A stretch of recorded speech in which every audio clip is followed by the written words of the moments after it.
오늘 따로 읽고 싶은 부분은 207페이지인 것 같습니다. 아니네요. 207페이지가 아니고, 예, 맞습니다. 207페이지. 소제목이 불교를 만난 것은 최고의 행운이라는 이제 소제목이 붙어 있습니다. 같이 보시겠습니다. 부처님께서 배살리의 원숭이 연못 옆 중각 강당에 계실 때 일입니다. 어느 날 제자들과 함께 연못 주변을 산책하시던 부처님이 문득 아난다에게 이런 것을 물었습니다. 아난다는 그냥 아난이라고도 하지만 부처님의 10대 제자, 거룩한 10분의 제자 중에서도 늘 가까이 가장 많이 부처님 곁에서 부처님의 말씀을 듣고 그것을 다 기억을 해낸 훌륭한 제자이신 아난다입니다. 자, 아난다에게 이런 것을 물으셨습니다. 아난다야, 큰 바다에 눈 먼 거북이 한 마리가 살고 있다. 이 거북이는 100년에 한 번씩 물 위로 머리를 내놓는데 그때 바다 한가운데에 떠다니는 구멍 뚫린 나무 판자를 만나면 잠시 거기에 목을 넣고 쉰다. 말하자면 튜브예요, 튜브. 나무로 된 튜브. 요즘 같은 그 공으로 된 튜브, 바람 넣는 튜브가 옛날에 있을 리가 없으니까 계속 헤엄을 치자면 너무 힘들잖아요. 그러니까 구멍을 뚫린 판자가 있으면 거기다 머리를 넣고 좀 쉴 수 있을 거 아닙니까? 그것처럼 자, 그런 것을 이제 만날 수 있겠느냐? 아난다는 그럴 수 없다고 대답했습니다.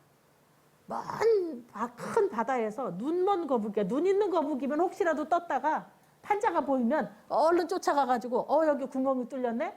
머리를 대보고는 머리가 쑥 들어가네? 아이고 다행히 쑥 들어간다.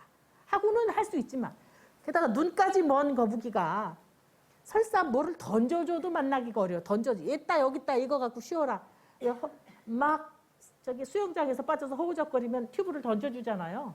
그것도 눈 있는 사람이 받지 눈을 먼 거북이가 어떻게 받겠어요. 그러니까 던져줘도 못 받을 텐데 떠다니다가 올라와서 그것도 100년에 한 번 올라와가지고 구멍 뚫린 판자를 만나서 쉴 수 있는 기회를 만날 수가 있겠느냐? 그럴 수 없습니다. 라고 대답했습니다. 자, 눈까지 먼 거북이가 100년 만에 머리를 내밀 때 그 넓은 바다에 떠다니는 구멍 뚫린 나무 판자, 튜브 같은 것을 만난다는 것은 확률적으로 도저히 불가능한 것이기 때문이었습니다. 이에 부처님께서는 다시 이렇게 말씀하셨습니다. 그래도 눈먼 거북이는 넓은 바다를 떠다니다 보면 서로 어긋나더라도 혹시라도 만에 하나, 억에 하나, 수백억 개 하나라도 구멍 뚫린 나무 판자를 만날 수 있을지도 모른다. 그러기는 어렵지만 그래도 그런 경우가 아주 없을 수는 없는 거예요. 있을 수도 있다. 그러나 어리석고 미련한 중생이 육도윤회의 과정, 수많은 지옥 중생, 수많은 악귀 중생, 지옥하고 악귀는 우리 눈에 잘 안 보여요. 축생은 우리 눈에 좀 비잖아요. 개미 한 번씩 보세요. 개미 한 번. 비 오기 전날 개미 줄 서서 이사 갈 때 보면 와 어마어마하죠. 요즘은 우리가 조금 그런 거가 용기가 좋아서 그런지 좀 덜해. 옛날에 한 번씩 사탕 담아놓은 그릇에 설탕 담아놓은 그릇에 개미 들어갔을 때 한 번씩 보세요. 와 어마어마하지 않습니까? 요만한 통에도 개미가 그만큼 많은데 우리 눈에 안 보이는 이 수많은 땅 깊은 곳에 저 산 깊은 곳에 그 깊은 물에 얼마나 많은 축생들이 살고 있겠어요. 그 목숨이 헤아리기 어려운 숫자지 않았습니까? 자, 그렇게 많은 중생들이 육도윤회 과정에서 사람으로 태어나기란 저 눈먼 거북이가 나무 판자를 만나기보다도 더 어렵다. 인간 몸 받기가 확률적으로 볼 때 10%, 1%, 0.1%도 안 된다. 0.00001%나 들똥말똥하다. 그렇게 사람 몸 받기가 어렵다. 근데 우리는 지금 받았으니까 굉장히 전생에 업을 잘 지은 중생이라는 거예요. 그 다음에 또 왜냐하면 저 중생들은 선을 행하지 않고 서로 죽이거나 해치며 또 죽이거나 해칠 수는 있어요. 근데 그거를 어쩔 수 없이 하는 게 아니라 이걸 즐거움으로 하는 사람들이 있어요. 이거는 정말 악업인 거예요. 그러니까 동물이 사자가 토끼를 잡아먹는 거 그건 악업이라고 할 수 없어요. 정말로 업으로 하는 거. 사자는 옆에 아무리 과일 샐러드가 있어도 못 먹는다고요. 오늘 제가 과일 샐러드를 지금 준비해 놨거든요. 과일 샐러드가 아무리 맛있는 게 있어도 사자는 못 먹어요. 토끼는 아무리 맛있는 쇠고기 스테이크를 줘도 못 먹어요. 그러니까 그건 그들이 선택한 일이 아니에요. 취미로 선택한 거 아니에요. 난 이게 더 좋아 이렇게 선택한 게 아니라 토끼는 어쩔 수 없이, 코끼리는 어쩔 수 없이 풀을 먹게 돼 있고 호랑이 사자는 어쩔 수 없이 고기를 먹게 돼 있어요. 그래서 사람은 사실은 불교에서는 고기를 먹지 말라는 말이 많이 없어요. 스님들한테 들어간 이유 중에 하나는 스님들이 고급 음식을 먹으려고 애쓰지 말라는 거예요. 고급 음식을. 죽지 않은 만큼만 먹지 고기를 달라고 해서 먹거나 음식을 탐해서 먹거나 그러지 말라는 거였어요. 그래서 이제 부정육은 먹지 말라고 했고 그럼 반대로 정육이라는 게 있다는 거예요. 깨끗한 고기라는 게 있다는 거예요. 더러운 고기는 먹지 말라 했어요. 그러면 더러운 고기가 뭐냐? 내가 달라고 해서 먹는 거. 그 다음에 내가 아프지도 않은데 나는 아파가지고 고기를 좀 먹어야 되겠어 이런다든지. 그 다음에는 내가 자꾸 나는 좀 허해서 고기를 먹어야 될 것 같아. 그러니까 요즘은 그래도 가서 마트에 가서 사오는데 옛날에는 다 어땠어요? 뒤뜰 가서 닭을 잡아오고 뒤뜰 가서 닭을 잡아오고 스님들 청하거나 잔치를 하기 전날은 동네에서 돼지를 잡고 더 큰 잔치면 소를 잡고 이렇게 잡았어요. 그러니까 내가 고기를 먹고 싶다고 하니까 나 때문에 닭을 잡거나 돼지를 잡은 거를 보거나 듣거나 분명한 거는 먹지 말라고 한 거예요. 그러니까 뭐냐면 그냥 음식으로 나온 걸 먹지 말라는 게 아니라 일부러 나를 위해서 살생을 하는 기회를 갖지 말아라 라는 의미래요. 그래서 제가 불자는 먹지 말라는 말은 따로 없어요. 제가 불자님들은. 그래서 불교가 꼭 채식을 막 엄청 강조하는 줄로 생각을 하는데 꼭 그렇지는 않습니다. 그 다음에 불교에서는 채식을 하더라도 이제 이유가 그거예요. 살생을 거친 음식이니까 어떤 중요한 일이 있을 때는 옛날에는 우리나라는 잔치를 하면 오히려 고기를 잡지 않습니까? 소 잡고 돼지 잡고 막 잡는데 부처님 당시에도 살생을 금하도록 권하시니까 안 할 수는 없다. 어떻게 되느냐. 최소한 중요한 일이 있을 땐 살생을 안 해요. 그러니까 자식 결혼을 한다든지 뭐 가게를 새로 연다든지 큰 중요한 일이 있을 때는 살생을 안 하고 오히려 어떻게 되느냐. 집에 잡아먹으려고 놔뒀던 닭을 풀어주고 잡아먹으려고 묶어놨던 양을 풀어주고 그 다음에 재미로 키우는 새를 풀어주고 이게 뭐예요? 방생인 거예요. 잡아놨다가 회쳐 먹으려고 잡아놓은 물고기를 강에다 풀어주고 이게 방생인 거예요. 그러니까 부처님께서 말씀하신 더 그 복을 지어라라는 거는 기본적으로 모든 방법에 복을 짓는 것도 마찬가지고 지혜를 닦는 것도 방법은 부처님께서는 꼭 4가지 말씀하셨습니다. 이걸 사단이라고 해요. 사단. 4가지 단계가 있어요. 물론 1단, 2단이라는 뜻으로 단은 아니고 이건 본래는 끊을 단자를 쓰는데 어쨌든 4단이라고 하는데 첫 번째 단이 뭐냐? 단이 2가지로 나눕니다. 좋은 것과 나쁜 것. 2가지로 나눠요. 근데 나쁜 것을 내가 하고 있었어요. 이런 걸 하지 말랬으니까 좀 안 해야지. 덜 해야지. 예를 들면 이제 음주를 하고 담배를 피우는 게 그렇게 나쁠 일은 아니에요. 그렇지만 건강에 좋을 일도 없고 그다음에 또 담배는 요즘은 건강에 백해무익도 하지만 술도 그렇습니다. 백해무익까지는 아닌지 몰라도 아마도 백해일이기를 정도 하려나? 일익은 뭐냐면 그거예요. 분위기 좋게 단합하고 이러느라고 뭐 먹을 수는 있는데 부처님께서는 이제 술을 마시지 말라고는 10개 중에 하나지 않습니까? 그 이유가 뭐냐면 술은 취하는 음식이니까 먹지 말라는 거예요. 제정신을 놓는 일을 하지 말아라. 취하지 말아라. 그래서 마시지 말라고 한 건데 그러니까 예를 들면 이제 흡연으로 합시다. 흡연은 백해무익인 건 분명하니까 자 그럼 이제 흡연을 그동안 했다. 어쩔 수 없이 했는데 뭐 군대 가서 배웠는데 어디 가서 배웠는데 했는데 지금 세상이 다 그러지 않습니까? 백해무익하다고. 본인만 안 하는 것뿐 아니라 간접 흡연, 옆에서 연기를 맡는 사람도 건강에 안 좋다고. 그래서 요즘은 담배 피우는 사람들 정말 설 자리가 없어요. 길에서도 담배 피우는 사람 있으면 피해가 하잖아요. 길에서도 피해가요, 이렇게. 딱 저절로 인상이 쓰여집니다. 저분은 나와서 담배를 피우는구나. 이렇게 생각 안 들어요. 이렇게 하고는 피해갑니다. 지나갈 때 숨을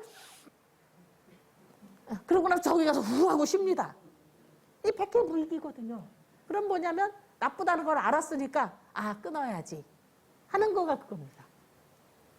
나쁘다는 걸 알았으니까 끊어야지. 그 다음에는 뭐냐면 나쁘니까 하지 말아야지. 안 했었지만 앞으로도 하지 말아야지. 그겁니다.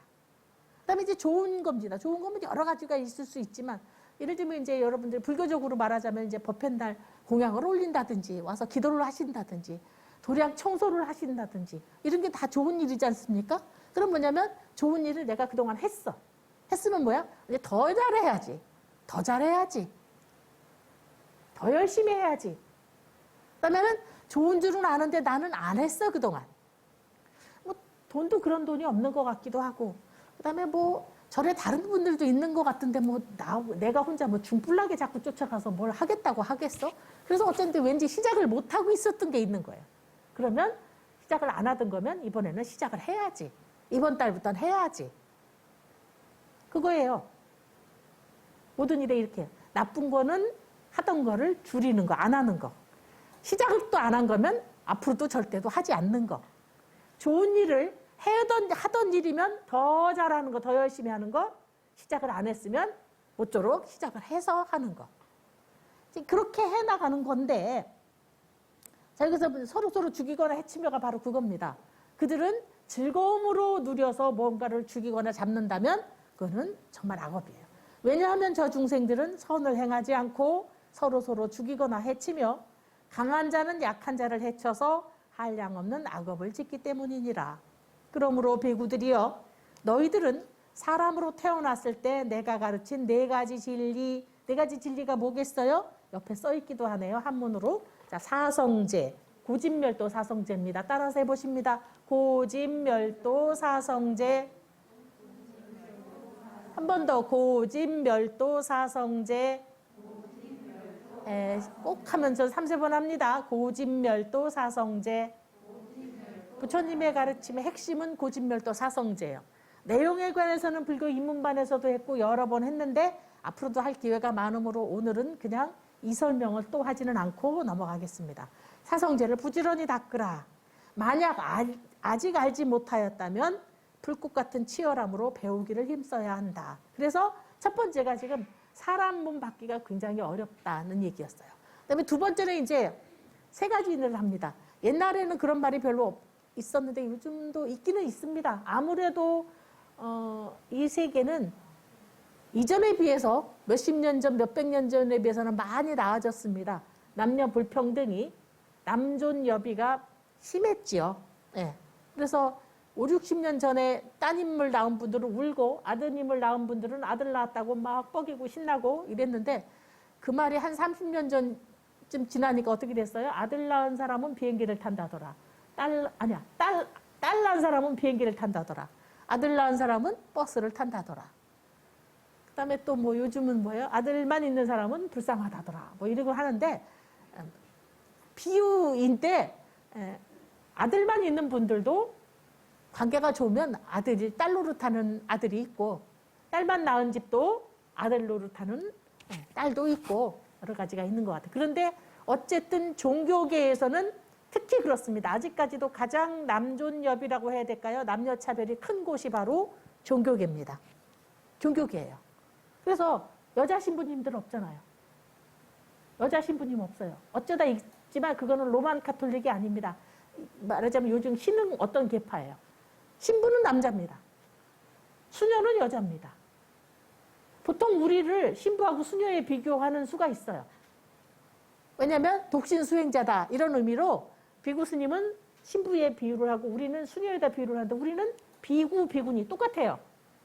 옷도 똑같이 입었죠. 연불도 똑같이 했죠. 하는 것도 똑같이 하고 삽니다. 그러나 물론 요만큼 다른 건 있어요. 우리도 약간의 불평등이 있기는 있어요. 그렇지만 이 세계에 존재하는 모든 종교 중에 가장 불평등이 적은 종교가 바로 불교입니다. 아니, 신부 수녀는 부르는 이름도 다르잖아요. 신부, 신을 대신하는 아버지래요. 수녀는 뭐야? 그냥 닦는 여자래. 수행을 하는 여자래. 수녀. 다르잖아요. 모습도 다르잖아요. 수녀는 이거 써서 그렇지 그냥 여자 모습이잖아요. 신부님은 그냥 남자잖아요. 우리는 그냥 중이잖아. 비구, 비구니잖아. 남자, 여자 아니잖아요. 그냥 승려잖아요. 똑같이 머리 깎고 똑같은 옷 입고 같은 거 먹고 같은 일 하고 배군 있음이라 못해 이런 거 없어요. 그래서 그렇지만 어쨌든 특히나 부처님 계시던 시절은 뭐 더 말할 게 없습니다. 인도의 남녀차별은 가히 상상을 하기가 어려울 만큼 남녀차별이 심한 나라예요. 우리나라도 그런 거 있었어요. 성폭행이 일어나면 사람들이 남자를 용하는 게 아니라 가끔은 이래. 늦게 다니니까 그렇지. 여자가 늦게 다니니까 그렇지. 여자가 짧은 옷을 입고 다니니까 그렇지. 여자가 술을 먹고 다니니까 그렇지. 그러면 여자는 그렇게 안 당하려면 옷 길게 입고 일찍 들어가고 술은 먹으면 안 되고 그렇게 살아야만 된다고 얘기를 한 게 남자 보고 그런 얘기 안 하잖아. 남자가 옷을 왜 짧게 입었냐, 술을 먹었냐, 늦게 오냐 이런 소리를 안 해. 근데 요즘은 우리나라도 옛날에는 또 그랬어요. 심지어는 저기 아들 낳는 애들은 100일 사진에는 꼬추를 내놓고 찍었어요. 이렇게 자랑스러워서 그거 다 내놓고 찍었어요. 그리고 여성들은 어디 가서 앉아도 요렇게 하고 앉아야 되고 만약에 다리를 벌리면 여자가 다리를 벌리고 한다고 야단 나지요. 남자가 다리를 벌고 앉으면 뭐라고 안 했어요. 근데 요즘은 우리나라가 얼마나 그렇게 같아지는데 남자도 다리를 벌리고 앉으면 쩍벌이라고 사람들이 욕하고 흉봐요. 쩍벌이야 이러고 욕하고 흉봅니다. 그만큼 이제 요즘 우리나라에서 남녀 차이가 많이 적어지고는 있습니다. 그러나 기본적으로 이 세계를 주도하는 사람들은 남성이 많은 건 분명하고 책임도 더 많고 많은 거는 분명해요. 어쨌든 간에 부처님께서 이제 당시 얘기 중에는 사람 몸 받기가 이렇게 어렵다. 두 번째는 뭐냐면 남자 몸 받기가 어렵다 이랬어요. 그래서 요즘 말도 그런 말이 있습니다. 유리천장이라는 말이 있어요. 여성들이 똑같이 진급을 하는 것 같아도 천장이 없는 것 같은데 그래도 박혀. 올라가려고 보면 뭐가 막어. 보이지 않는 차별이 우리를 막고 있다. 여성들을 막고 있다. 그래서 이런 표현을 이제 유리천장이라고 표현을 하는데 어쨌든 남성 몸 받기 어렵다. 사람이 되고 남자가 됐어도 불법 만나기가 어렵다. 불법 부처님 법 만나기가 어렵다. 그 중에서도 부처님 법 중에 정법을 만나기가 어렵습니다. 사람들이 불법 만나는 줄 알고 네 무당절에 다니는 사람 많아요. 무당절에 다니면서도 이게 불법이 불교인 줄 알아요. 왜냐하면 거기 무당절에도 부처님을 모셔놨거든. 왜냐하면 그냥 무당만 신만 모셔놓으면 사람들이 어머 여기는 그런가 봐 이러니까 거기다도 부처님 모셔놓고 우리도 불교야. 이렇게 부처님을 호가호의라 그러죠. 여우가 호랑이를 갖다 놓고 나는 내가 호랑이 친구야. 이렇게 말하듯이. 예. 그렇게 하듯이 저 신중담고 다 내려가셔요. 저거 통째로 내려가시라고 신중담고. 예. 아 오늘 제가 출석을 안 불렀군요. 아 지금 가시는다 보니까 생각난다. 아 출석을 안 불렀네요. 예, 저기 우리 미타행보살님 오랜만에 법회 오셨습니다. 그리고 수연화 김미연 씨 오랜만에 오셨습니다. 우리 거사님 지난번에 오셨다가 오늘은 두 분이 같이 오신 건가요? 성함이 어떻게 되셨죠? 김용옥 씨. 욱. 네. 그 다음에 보살님은? 김순애 씨. 아, 김순애 씨 이름은 기억이 나는 것 같습니다. 축원에. 네. 김순애 씨와 김용욱 내외분께서 오늘 오셨습니다. 반갑습니다. 그 다음에 진야문 보살님 오랜만에 뵙습니다. 그 다음에 우리 자경화 보살님이 자련화 보살님 없이는 오늘 처음 오신 것 같아. 늘 짝으로 같이 오시는데 자련화 보살님 없이도 우리 자경화 보살님께서 오늘 오셨습니다. 그 다음에 도안신 보살님 오셨고, 그 다음에 공명자 보살님 오셨고, 그 다음에 우리 향엄고사님 오셨고, 법광고사님 오셨는데 지금 밖에서 울력하고 계시고, 금강화 보살님도 울력하고 계시고, 또 그렇습니다. 그 다음에 원만화 보살님, 대자행 보살님, 무상화 보살님, 마하연 보살님, 자련화 보살님, 묘련화 보살님, 보현화 보살님이 아까 일어나서 가시길래 제가 갑자기 그 다음에 오늘 이제 오시지는 않은 것 같아요. 법승 장성필 거사님이 오늘 떡공양 올리셨고, 그 다음에 보리신 보살님이 오늘 과일 공양 올리셨고요. 그 다음에 지금 어린이 법회의 법당에 대성거사님, 유재하 보살님이 가 계시고, 파라미타 청소년 2명과 어린이 8명. 그래서 지금 어린이 법회에 법당하고 있습니다. 어디를 가느라고 뭐를 하느라고 제가 늘 부르던 인사를 안 하고 했습니다. 어쨌든 거기로 마저 갑니다. 자, 이렇게 불법 만나기가 어렵고 불법도 정법 만나기가 어렵습니다. 그러면서 제가 이 얘기를 오늘 해야지라고 생각했던 이유가 지난번 본문을 하고 나서 제가 혼자 가서 아야 잘못했다 라고 후회 참회 후회 하여간 뭘 잘못했다라고 생각을 한 거 있어요. 내용을 잘못한 건 없는데 뭐 내용은 제가 없는 소리를 하는 건 아니고 여기 나오는 걸 읽으니까 내용은 잘못한 게 없는데 제가 설명을 좀 빼먹은 게 있어요. 그래서 그러면 착각을 일으킬 수 있죠. 여기는 안 하고 여기만 하면 착각을 할 수 있죠. 그 중에 하나가 제가 지난번에 이제 길상경을 읽다가 행운에 관한 얘기를 쭉 하다 제가 난 참 복이 많구나, 부족함이 없구나 이렇게 느끼다가 이 부족함이 없는 이 복이 참 내가 복이 많구나 그런데 그 얘기까지만 했어요. 그럼 이 복의 근원이 어디서 왔느냐? 부처님 만난 데서 온 거예요. 저는 불법 만난 데서 온 거예요. 불법 만난 데에서 왔어요. 그러니까 저는 사람도 됐고 남자는 아니지만 남자가 크게 부럽지 않을 만한 승려가 됐고 그리고 또 정법을 만났고 그 정법을 어렵게 이렇게 나중에 출가하신 분들이 있지만 저는 어렵게 출가가 아니라 그냥 우리 아버지가 우리 어머니 보고 거기로 그 정법 도량으로 데려다 주라고 하셔서 그래서 뭐 어려운 줄도 모르고 가서 살았고 그래서 불법을 따로 글로 배우거나 따로 배우지 않은 게 아니라 그냥 늘 모든 스님들의 생활 속에서 삶 속에서 예불을 하는 거죠. 제가 그래서 천수경을 동네 그때 행자님도 어른 행자님부터 제가 천수경을 제일 먼저 배웠어요. 그래갖고 그분들이 한 번씩 저를 보면 너 때문에 우리가 더 혼난다고. 쟤도 5살 때도 다 외우고 되는데 김행자는 왜 아직도 못 외우는 거야? 막 이러는 거예요. 근데 사실은 김행자, 이행자는 요즘은 덜해요. 옛날에는 새벽부터 눈 감을 때까지 정말 별 보고 나가서 별 보기 운동처럼 행자님들이 절에서 얼마나 할 일이 많은지. 옛날에 행자를 3년씩 했어요. 요즘은 6개월 합니다. 옛날에 군인 3년 가다가 요즘 18개월? 18개월이에요?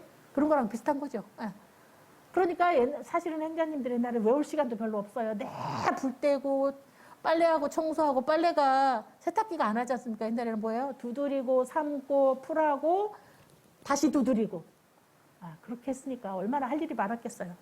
저는 뭐 할 일이 있습니까? 꼬맹이니까 5살짜리가 다니면서 같이 법당에서 예불 하고 하니까 맨날 들으니까 졸졸졸 따라하고 그러니까 어려운 줄 모르고 익히고 배우고 제가 동대를 간 것도 저는 그냥 너무 쉽게 가서 동대 가는 일이 그렇게 어려운 일이거나 큰 복이라고 따로 생각을 안 했는데 스님들 중에 공부를 좀 하려고 하면 열이면 열 다 동대 가고 싶어 합니다.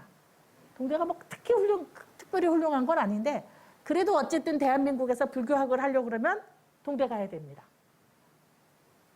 그때 우리 같이 간 스님들이 저는 이제 바로 들어갔으니까 뭐 어려운 줄 모르고 갔어요. 근데 거기 저보다 띠동갑인 스님이 있었어요. 32살인 스님이 있는데 그 스님은 맨 앞자리에 앉아갖고 저는 대만에 가서 공부할 때도 그렇게 안 했어. 녹음을 해요. 교수님들 얘기 녹음을 해. 아니 한국말로 하는데 왜 그걸 못 알아들으셨나 하니까 녹음을 해. 지금 생각하니까 32은 엄청 젊은 나이야. 근데 그때는 저는 그 스님이 엄청 노스님인 줄 알았어. 32살인데 거기도 녹음을 합니다. 녹음을 하고 노트 필기를 그걸 다 들어가면서 적어요. 제가 그 스님 노트는 못 빌려가. 왜냐면 내용이 너무 많아요. 노트 정리라는 게 핵심만 적어놔야 노트 정리지. 이만해요. 과목마다 이만해. 그래서 그 스님 거는 못 빌려가. 그거 복사하려면 돈도 너무 많이 들고 내용을 다시 추리려고 그러면 너무 많이 적어서 쓸 수가 없어. 맨 자리마다 그 앉아리가 녹음을 해갖고 이렇게 노트 필기를 이만큼씩 하는 스님이었어요. 왜 그렇게 하나 봤더니 그 스님은 동대를 오기 위해서 3년 동안을 아침 예불 하고 버스 타고 학원 애들 빠글빠글빠글 입시학원을 다녀가면서 공부를 한 거예요. 그러니까 너무너무 절에서도 구박받고 어렵고 힘들게 눈치 보이잖아. 절에 일 있는데 법회 있고 한 날인데 아침 예불만 하고는 막 도시락 싸가지고 학원을 가는 거예요. 30 넘어서 공부를 하려니까 어려워. 입시 공부가 어려워. 그러니까 그렇게 어렵게 학교로 왔으니까 교수님 말씀 하나라도 놓칠 수가 없는 거야. 그래갖고 그렇게 녹음을 해가지고 그렇게 적더라고요. 우리는 그냥 들어갔으니까 전화 들어가니까 너무 편해. 제일 좋은 게 뭐냐면 중고등학교 때는 내 출석을 부르잖아요. 대학도 출석을 부르기는 하는데 대강도 많이 하잖아요. 누구 그럼 예, 누구 예, 뭐 이렇게도 하잖아요. 물론 저는 그렇게는 안 했어요. 그냥 안 가면 말지 누구한테 시키진 않아. 그다음에 또 하나는 100% 출석을 안 해도 또 별 문제가 없어요. 그러니까 8시부터 학교 안 가도 돼. 그래서 저는 늘 모든 수업을 10시 이후로 빼. 그리고 늦게 천천히 느긋하게 나가는 거야. 아, 그거 너무 좋은 거야. 그다음에 어쩌다 강의를 빼먹어요. 그럼 그 시간이 갑자기 휴가 받은 것처럼 좋은 거야. 그럼 평소에 내가 가고 싶었는데 못 갔던 데를 가는 거예요. 가서 놀아. 아, 그래서 저는 정말로 대학을 갔는데 너무 즐겁게 다녔어요. 신나게. 수업은 별로 안 듣고 싶은 것만 듣고 하고 싶은 걸 하면서 그렇게 돌아다니면서 놀았는데 그 스님과 몇몇 스님들이 있어요. 그렇게 열심히 앉아서 이렇게 하면서 녹음은 그 스님만 해. 다른 스님들도 다 적고 수업 안 빠지고 막. 그게 뭐냐면 어렵게 들어갔기 때문이에요. 귀하게 들어가서. 저는 귀한 줄을 몰라가지고 그냥 먹구 대학생? 예, 그렇게 놀구 대학생으로 했는데 그것도 복이었던 거예요. 복이에요.